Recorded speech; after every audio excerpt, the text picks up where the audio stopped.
Welcome to lesson 15 of learning New Testament Greek. So today we're going to do John chapter 1 verse 14. The verses are just one behind the lesson number, but that's the way it goes. Lesson 15 and verse 14. So here we have it, John 1:14, the first part of the verse. Kai hologos sarx egeneto kai eskenosen en heimin kai etheosametha ten doxan autu. Letter by letter translation is here, and word by word translation is here. And the word flesh became and dwelt in us, or among us. So here's our first new word, eskenosen. So firstly we have the e here indicating past tense, and the root of the word is skein, and the osen indicates past. The S again is a kind of signature letter of the aorist, or the simple past. So going with the E could also indicate the imperfect, which we haven't come across yet, was doing. But here it's just a simple past, dwelt or lived. And you may recall the word Shekinah, which comes from the Hebrew word. It refers to God dwelling with us. Now, sarx, in the previous verse we met sarkos, but this is the base form, sarx, flesh. There was a common heresy at the time that Jesus only appeared to have a body, so John seems to be targeting that belief. The word became sarx, real. He took on real humanity, human flesh, and he lived among us. The first approximation meaning of this word is to pitch your tent, and the verse is probably looking back at verses like Exodus 40, 34 and 35.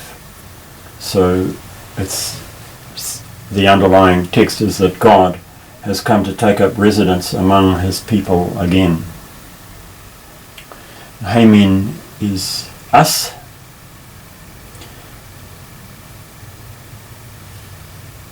Kai etheosametha. So again the E for the past, and metha is a common first person plural ending. We have seen, and there's again the little S, the signature of the simple past. And this word always refers to physical seeing, and it's not seeing a vision, but it's physical seeing. So that goes with the reality of it that we saw.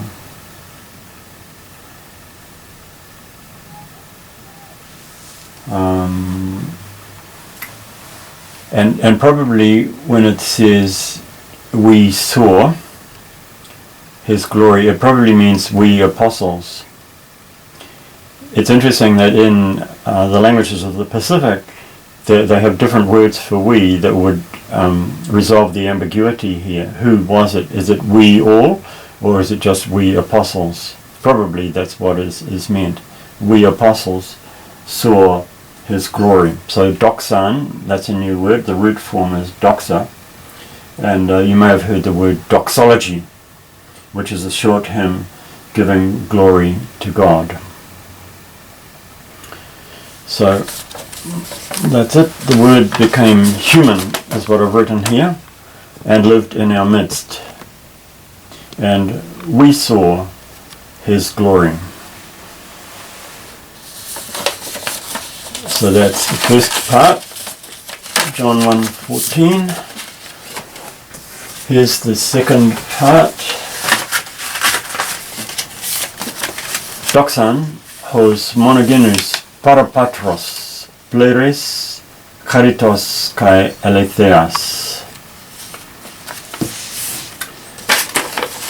The first part of verse 14 and the second part. So here's my letter by letter translation,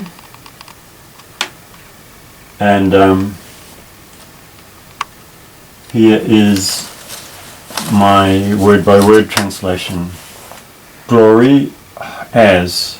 So hos means as, and monogenous. So mono means only, and genus means born, as we've seen that root before. Gen, from which we get genetics, and mono meaning only. In the last lesson we had the word hen meaning one, and it's interesting the way that these two words contrast. We have monotheism, which means the belief that there is only one God, and henotheism, which means that I choose to worship one God even though I may believe that there are others. So henotheism is worshipping one God out of many, but monotheism is meaning there is only one God, and that's the one that I worship.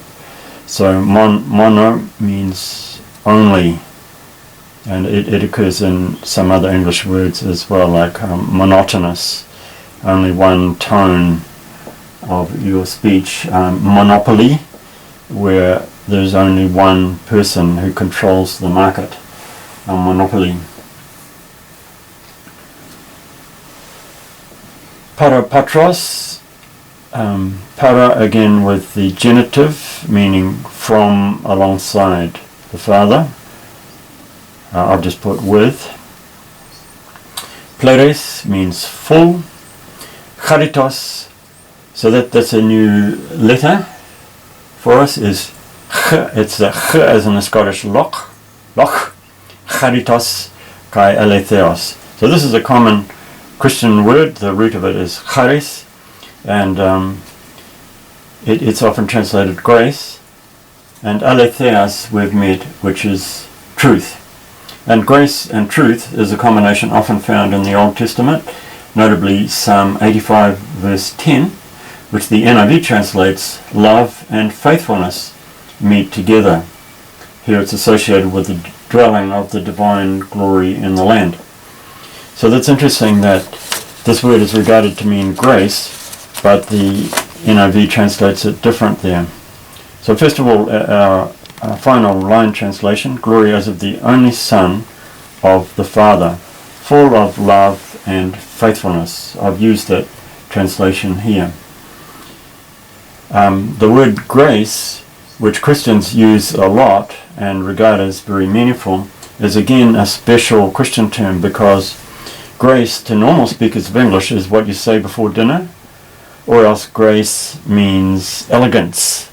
They admired the grace of the ballet dancer, graceful dancing.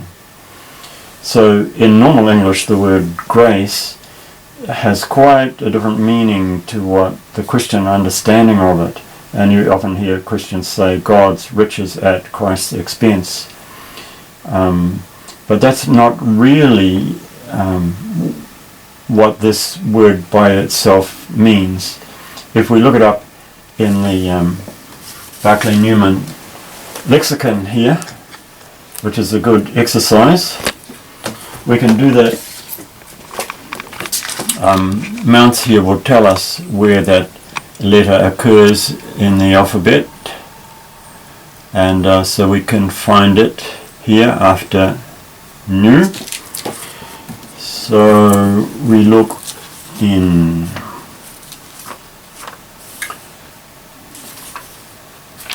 does he put us right? Actually, I think that's not quite in the right order, is it? It's actually, I don't know why he's put that in the wrong order, but it's actually occurring a bit later after the F. Here it is.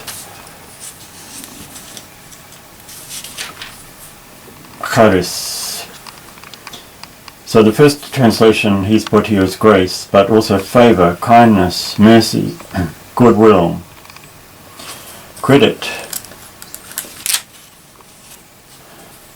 special manifestation of divine presence, activity, power or glory, favor, gift, blessing, thanks, gratitude, graciousness. So there it's moving a little bit into that area. So that's, as I said, the good thing about this Barclay-Newman lexicon is it gives the most common meaning first and then goes on to the less common meanings. But here he has used the word grace in the Christianese sense, not really the normal English sense. But to me it's very important for us as Christians, if we want to communicate our message to people in general in society, and even for our own personal understanding, to realize what this word really means. And actually a common translation of it that fits in many contexts is kindness. And you find that often used by the CEV translation. The CEV was translated by Barclay-Newman, who wrote this dictionary, this lexicon or dictionary. And he often uses kindness. Now some Christians will say kindness, that doesn't get it, it doesn't have the depth of meaning. But the word grace really doesn't have that depth of meaning either. It's only what we've loaded onto it. And do other people get all that depth of meaning that we've loaded onto it? I don't think so. But like I said, we don't really understand it until we get it into plain normal English. Do you realize that God is kind? Well, Jesus came full of glory from the Father, full of kindness and truth often in biblical usage extends into the area of faithfulness, reliability. He's kind and reliable, and this is also extending into the meaning of love, because of course it's his love that's behind it. So there we have it. Ho logos, sarx egenetor, kai esgenesen en heimin, kai ethea sametha ten doxan autu. Doxan hos monogenus parapatros. Jesus came as the only Son of the Father. Pleres, charitos, kai aletheos, full of love, kindness, and faithfulness and reliability. Isn't these great truths for us to learn from the Bible and to let them sink into our minds and into our lives?